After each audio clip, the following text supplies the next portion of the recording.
시청자 여러분 안녕하십니까? VOA 뉴스투데이 시작합니다.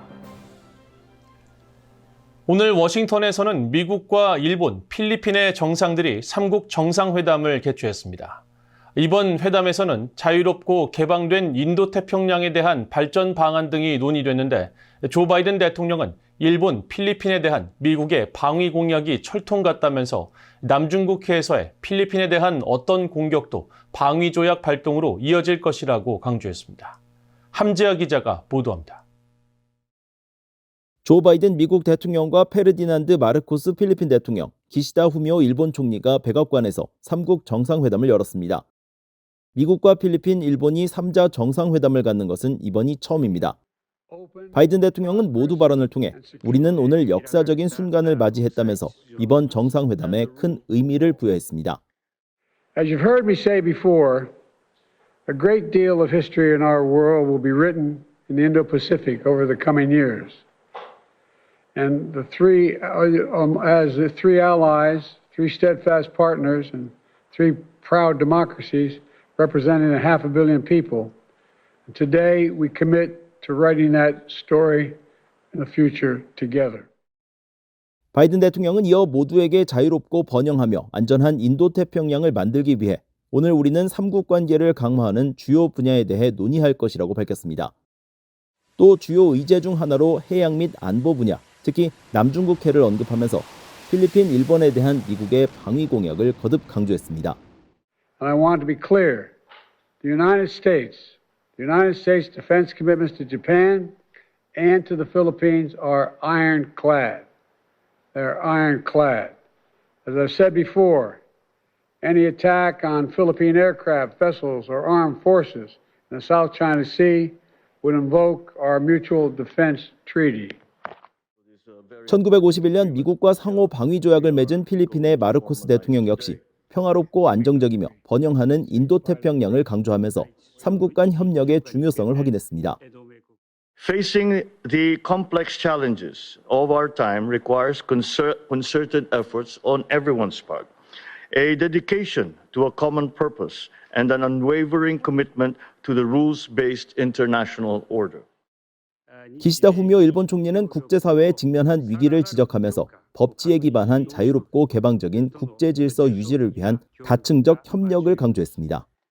日米非3カ国は太平洋でつながれた海洋国家であり、自然なパートナーです。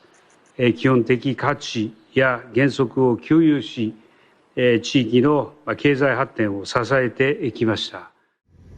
필리핀 이름으로 서필리핀 해인 남중국해에서 필리핀과 중국은 영유권 문제를 두고 마찰을 빚어왔습니다. 이와 관련해 미국과 필리핀, 일본, 호주는 지난 7일 남중국해에서 해상연합훈련을 실시하기도 했습니다. 미국 국방부는 4개국 연합해상훈련에 대해 이번 훈련은 자유롭고 개방적인 인도태평양을 지원하기 위해 영내와 국제협력을 강화하겠다는 공동의 약속을 보여주는 것이라고 설명했습니다. VOA 뉴스 함재하입니다. 미국 의회에서는 미국과 일본 정상이 방위와 안보 협력을 대폭 강화하기로 합의한 데 대해 여당은 물론 야당 의원들도 초당적으로 환영의 입장을 밝혔습니다. 일부 의원들은 한국도 미국과의 무기 공동 개발과 생산은 물론 일본처럼 한국도 미국, 영국, 호주의 안보 동맹인 오커스에 참여하는 방법을 모색해야 한다고 강조했습니다. 이조은 기자가 보도합니다. 미국 상하원 합동연설에 초청된 기시다 후미오 일본 총리는 중국 등 권위주의 국가들의 위협과 북한의 핵미사일 문제 등을 정면으로 거론했습니다. 그러면서 현재의 국제 질서는 도전에 직면해 있고 전 세계의 자유와 민주주의가 위협받고 있다면서 일본은 미국의 짐을 함께 나눠줄 것이라고 밝혔습니다. Although the world looks to your leadership, the U.S. should not be expected to do it all, unaided and on your own.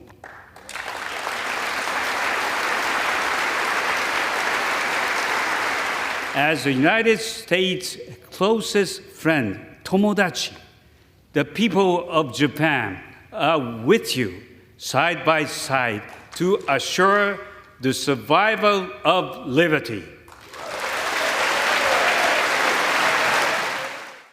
상하원 합동회의 연설 이후 의원들은 일제히 환영했습니다.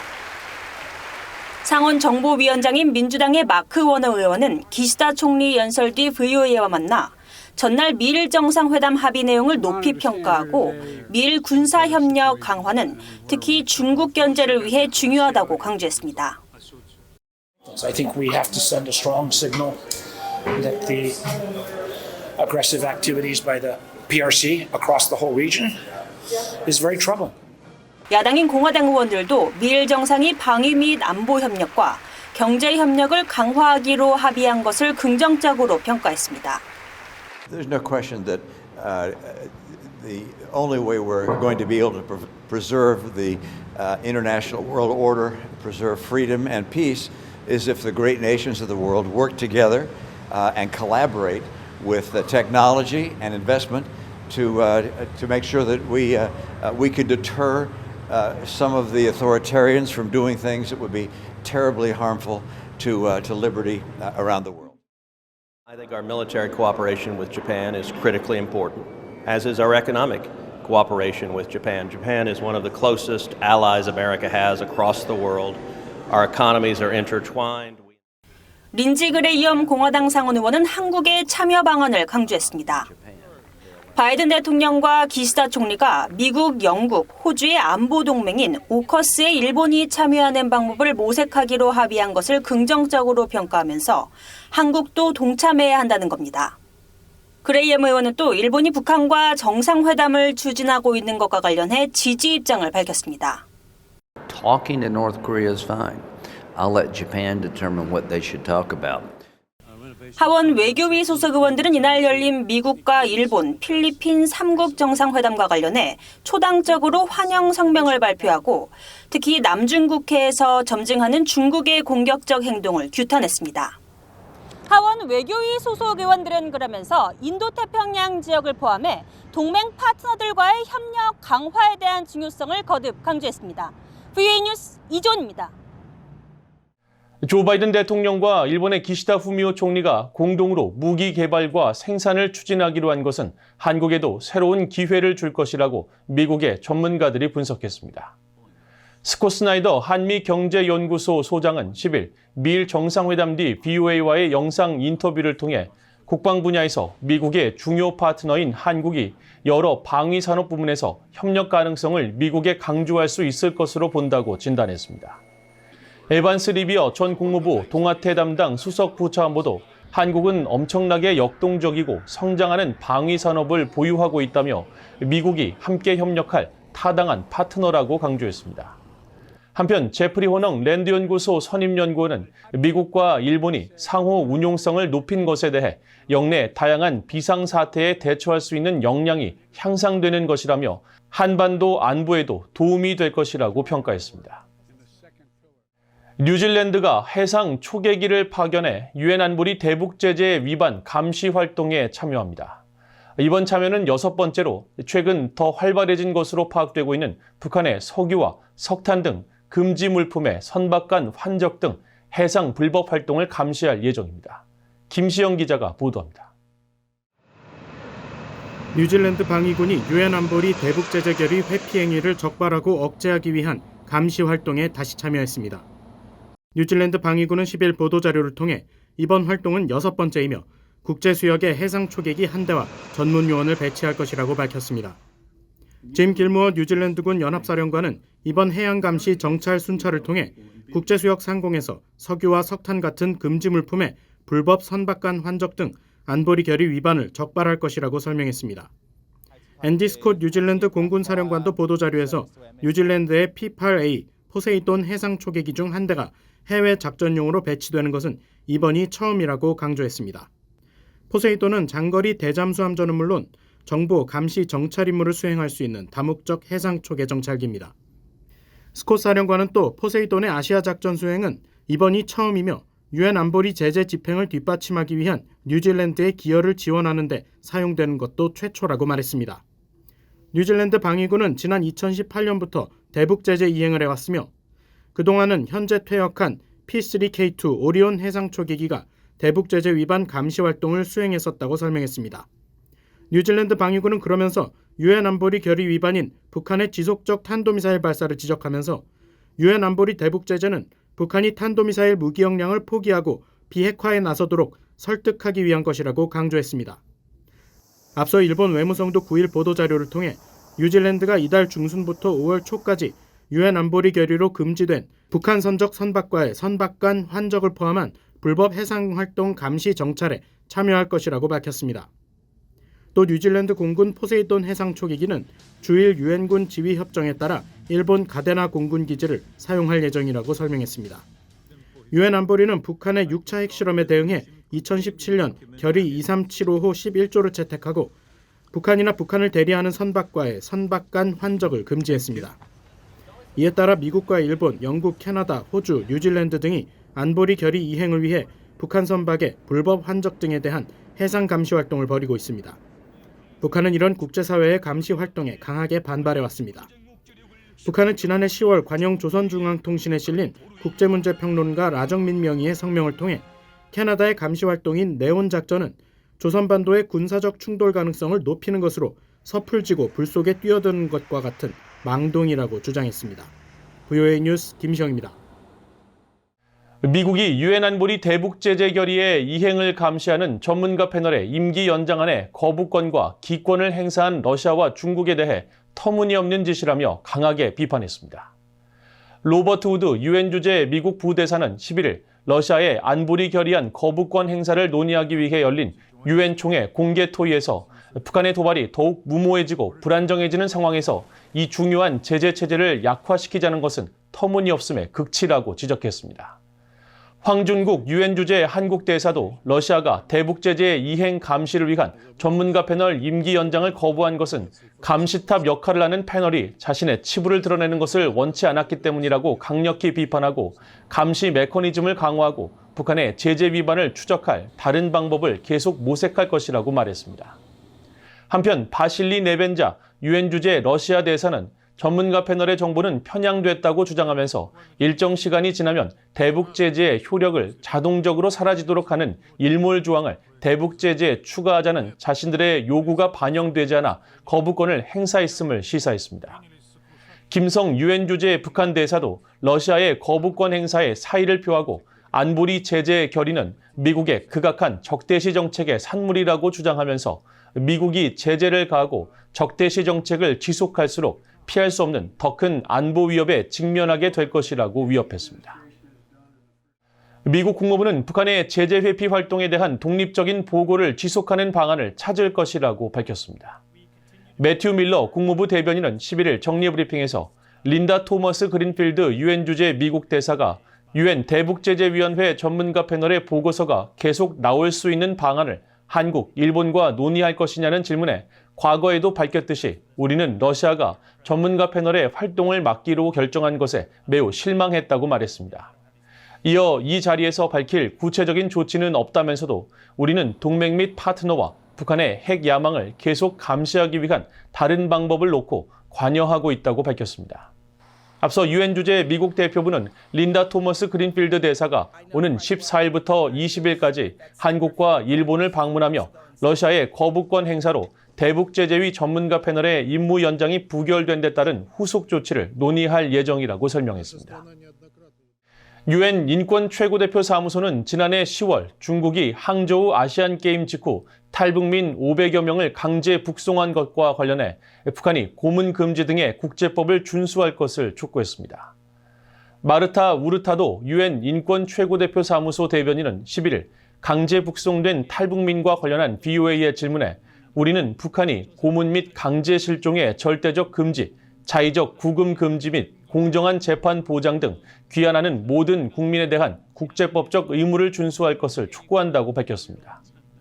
또 우리는 북한에서 온 주민들이 송환될 경우 고문이나 기타 잔인하고 비인도적이거나 굴욕적인 대우 또는 처벌, 자의적 구금과 성폭력, 아동 및 부양가족과의 강제 분리, 기타 심각한 인권 침해 등을 입을 우려가 있다는 판단에 따라 회원국들이 이들에 대한 강제 송환을 중단할 것을 일관되게 촉구하고 있다고 강조했습니다. 독일에서 북한의 인권 개선 방안을 논의하는 행사가 잇따라 열리고 있습니다. 독일의 비영리 정책 연구기관인 프리드리히 나우만 재단은 최근 홈페이지를 통해 함부르크 주재 한국 총영사관 독한 재단과 함께 오는 15일 함부르크 북한 인권 대화를 처음으로 개최한다고 밝혔습니다. 나우만 재단은 특히 북한은 세계에서 가장 고립된 국가 중 하나이지만 우리는 현지 주민들의 심각한 상황에 대해 거의 알지 못한다고 지적하고 이번 행사를 통해 폐쇄된 북한에 대한 다양한 통찰력을 제시하고자 한다고 밝혔습니다. 앞서 독일에서는 지난 1월 포인트 알파 재단과 한국의 한반도 미래 포럼, 프랑크푸르트 주재 한국 총영사관 주최로 포인트 알파 북한 인권 컨퍼런스가 처음으로 열렸으며 오는 6월 20일에는 옛 서독의 수도였던 본에서 북한 인권 관련 제4회 본 자유 포럼이 열릴 예정입니다.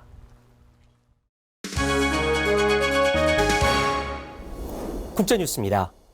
러시아군이 르비우 등 우크라이나 5개 지역의 전력 기반 시설에 미사일과 드론 공격을 가했다고 11일 우크라이나 관리들이 밝혔습니다.